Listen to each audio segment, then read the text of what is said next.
What is up, African fight fans? It's your boy Jabril back at it again with the Gbas Gbos. In case you don't know what this is a segment from the African Fighters YouTube channel. So what I do is I scour the internet, find African fighters newsworthy topics, and I talk about them. So I give you my opinions about these topics, and then what's most important is you give me yours. So what you do is you drop your comment, tell me what you think about the said topic, and I make sure I reply to every single comment. Anyway, so what we are going to be talking about is just going to come up after the graphic. Come on, Africans! Yeah. So what we're going to be talking about today is Chael Sonnen. Okay, so Chael Sonnen and Israel Adesanya. So before I even show you this article, I'm just gonna tell you what exactly happened. So I was on the internet, like everybody, like every MMA fan out there, and I was going through some videos, and then a suggestion came up, and it says Chael Sonnen said something about Israel Adesanya needing to fight Colby Covington.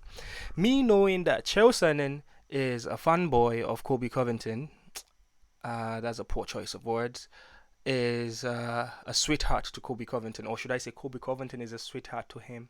Anyways, scratch that. So I was very curious and I clicked on it, and what I found out was Chael Sonnen, as usual, is promoting a fight for Colby Covington against Israel Adesanya, and I must add he made some very, very interesting points, and I will get to that. But when I went on the Twitter sphere, I noticed that a lot of people were kind of negative towards it, kind of saying, "Oh, Chael Sonnen, get your dick out of Kobe's mouth. No, get your Kobe's dick out of your mouth," something like that. People always attack Chael Sonnen when he talks about Kobe very highly, because obviously Kobe did lose. I mean, sorry, Kobe did lose to Kamaru Usman twice. And now moving up to fight for the middleweight title is kind of. So, anyways, but then before I tell you what my opinion is, I'm just gonna show you the article here from MMA Fighting.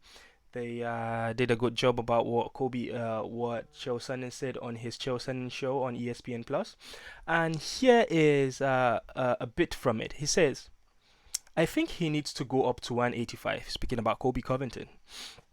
Sonnen said on his ESPN Plus show, "Look, Colby has called out 3 guys in the last 2 weeks. He of course called out Kamaru Usman, he called out Israel Adesanya, and he called out Dustin Poirier. Now you've got to understand, the one thing those 3 guys have in common is they all have world championship belts somewhere on the mantle at home. These are hard call-outs by Chaos, but Chaos, who's obviously a number 1 contender, does not need to get a fight for a championship. It's a tough spot." Yeah, you see what I was saying about, Colby, Chael Sonnen being a sweetheart of Colby Covington. Anyways, so he's saying, "Look, I'm even willing to leave the division. Let me take this golden ticket of number 1 contender, let me cash it at 185 pounds, and quite frankly, nobody needs Colby as bad as Israel Adesanya.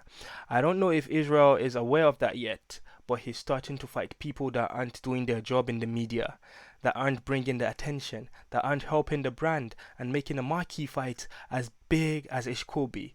I think Izzy stood back and saw that if Izzy stood back and saw what Colby has to offer, that's gonna be a partner that he would like to do business with."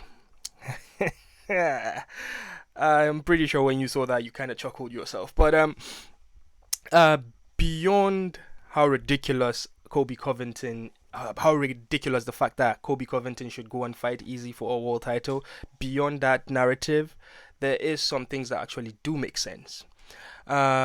Izzy is sort of like in that Kamaru Usman situation where he obviously beat Whittaker twice, he beat Paulo Costa, he beat Marvin Vettori twice, so he's kind of lapping guys again.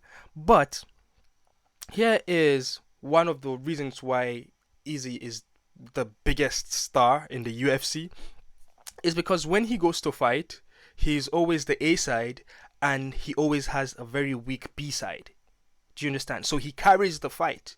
He makes the money. He does not have a B side that reaches up to his level so they could make money together. That's what I think Chael Sonnen is talking about. So Whitaker is a nice guy. Whitaker wouldn't go back and forth with him. Vettori kind of did well. Paulo Costa fight, I believe, would be the most successful pay-per-view for Izzy when it comes to pay-per-view buys. It will probably be the Paulo Costa fight because of the antics that happened before that fight. But when you look at the entire contenders of the middleweight division, Izzy doesn't really have that Colby Covington, as Chael Sonnen said. So my thing is, does Izzy need a Colby Covington? Yes, he does. But he doesn't need Colby Covington. Okay, let me rephrase if that would make sense. Does Izzy need a Covington in his life? Yes, he does. But he does not need a Colby. So here's what I mean. He actually needs a very strong B-side to make money. He actually needs a very strong B-side, a very strong opponent so they could actually sell pay-per-views together. And right now, if you look at the middleweight division, I can only think of two people.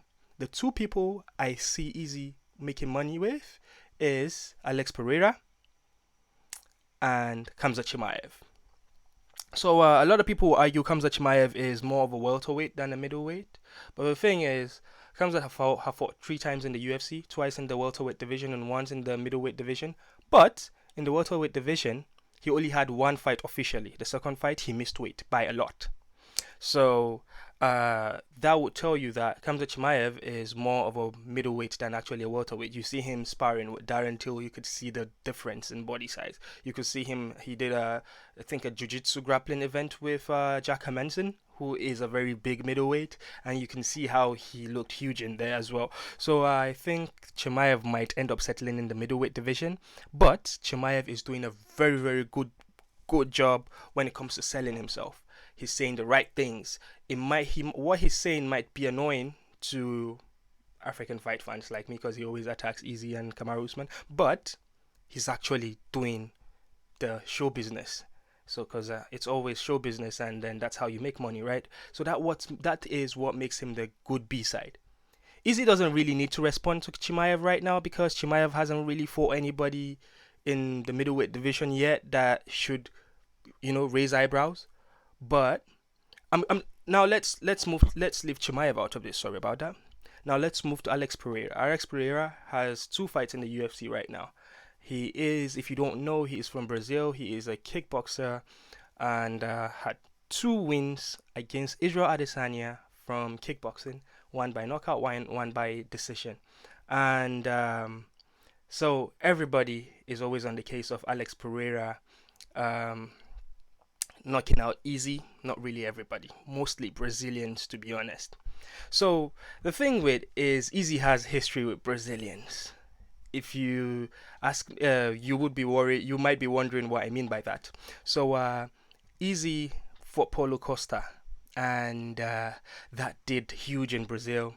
Brazilians were riding the cocktail of Paulo Costa. Paulo Costa came in undefeated. He fought on top of the world, and Izzy kind of humbled him. That time, Brazil was literally on the back of Paulo Costa to beat Izzy. But there is also the fact that Brazilian MMA fans feel like the middleweight division belongs to Brazil because a Brazilian has been champion for the longest time in Anderson Silva. And Izzy fought Anderson Silva. And Izzy beat Anderson Silva. Even at that time, the Brazilians were routing or were going behind Anderson Silva. So you see what I mean by Izzy and Brazilian. So when Alex Pereira now, when he talks about Izzy, one more thing about Pereira doesn't speak English, so it's gonna be hard for Izzy to like sell the fight basically with somebody that doesn't communicate properly in English, which obviously has to, in show business, that would have to make sense. But I would say Alex Pereira is doing the right things as well. Alex Pereira said Izzy is scared of him, Izzy is running away, which these are the tiny baits that you have to drop in MMA media so people can get attention. He doesn't speak English, so he probably said it in an interview. It got translated. He probably tweeted it. So I don't believe that. I don't believe Izzy is scared of Alex Pereira. But the thing is, Easy's haters or Easy's people that want to see Easy fail, they actually do believe Alex. They always look back to the knockout in kickboxing and be like, can you not see he's already knocked out Easy? And he's looked elite in his last 2 fights in the UFC, in the 2 fights he had. He's a very good striker. The grappling was a question mark, but he kind of answered them because he looked decent with the grappling as well. So I'm talking about Alex. So, now I think one thing that we realize from Easy is that he gets foiled by people's hearsay, and I feel that is what is going to get his attention. Alex Pereira fight, he would want to like put an end to the whole debacle of the knockout from kickboxing. And coming back to what Chael Sonnen is saying, I believe Alex Pereira is the Colby Covington that Easy needs. So that's my take about it. Guys, you make sure you tell me what you feel about this topic in the comment section below, and I'll respond to every single comment out there. Make sure you like, subscribe, and do all the good stuff. And African fighters, we out. Come on, Africans!